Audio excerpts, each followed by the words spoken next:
We live in a kind of, or the Middle East is characterized by a kind of unique condition where in many cases, and Dubai and Abu Dhabi are examples of it, the number of natives compared to the number of expats are as 1 to 3, for instance, in Abu Dhabi.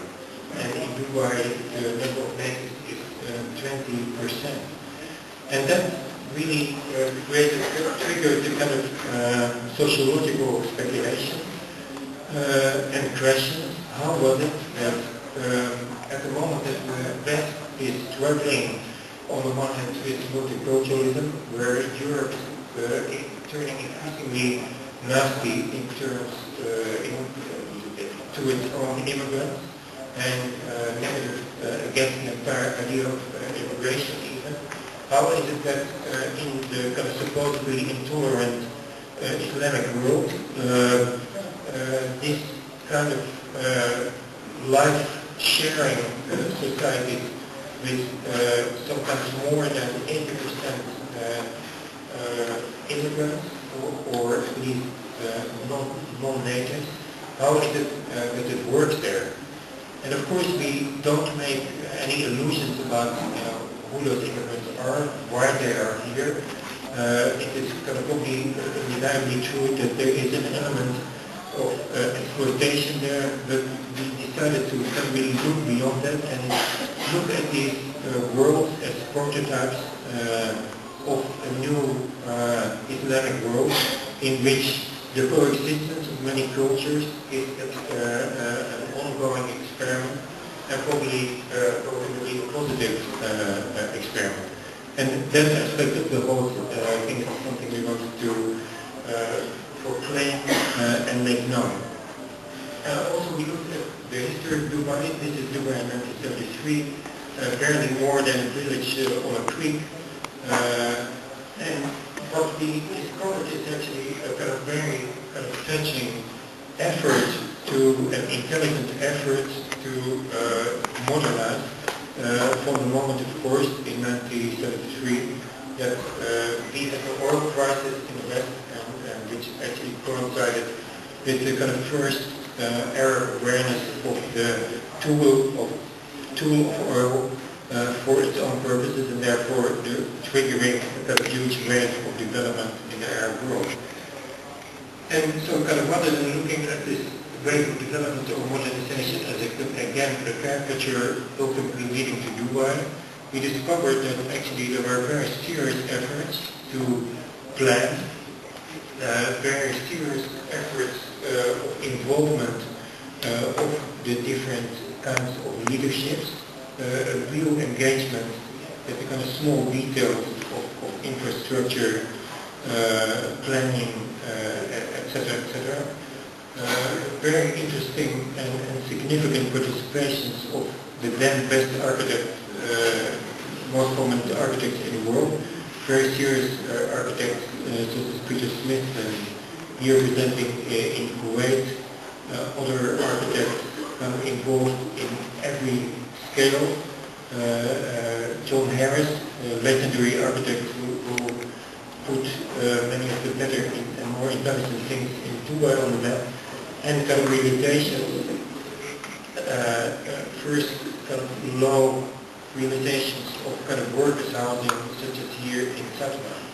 So what we discovered beyond or below the kind of apparently crazy results there was actually the remnants, at least, and the presence of kind of more serious blueprints that have been kind of put in place by significant coalitions of Arab rulers, Arabs and Western thinkers.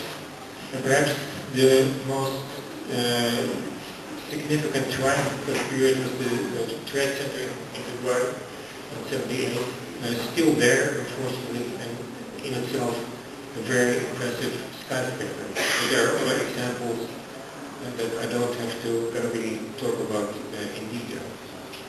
So what we have now in Dubai, and this picture is interesting because it shows in a way how simple Dubai is, but also how relatively unspoiled, because of course there is a lot of desert, and the irony is that most of the modernization, most of the extravagance is concentrated on the Sharjah Biennial, but we have is a kind of line of extravagant buildings in still the kind of remnants of those earlier periods. And that is both a sign of alarm perhaps, but also a sign of a certain amount of hope. And so I was saying that my involvement is in a certain way a series of failures or a series of efforts that were perhaps slightly premature. But one of the next phases after the first building that was developed was to look at the idea of preservation in Dubai. And that seems kind of crazy word, and how you could introduce preservation in a city which is barely more than 30 years old.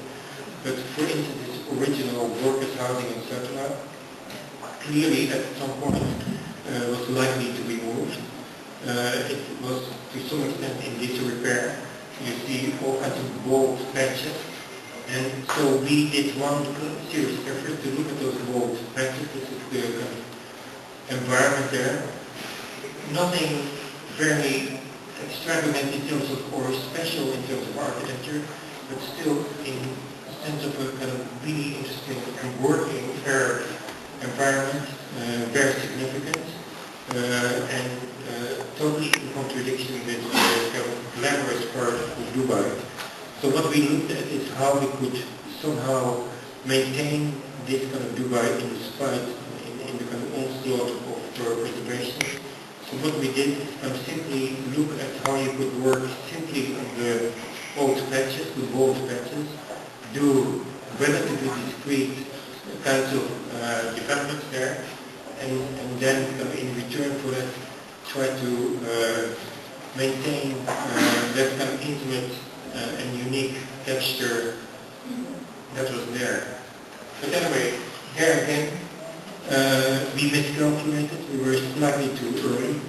There are always experts and consultants kind of willing to do what is necessary to make the changes that are seemingly inevitable.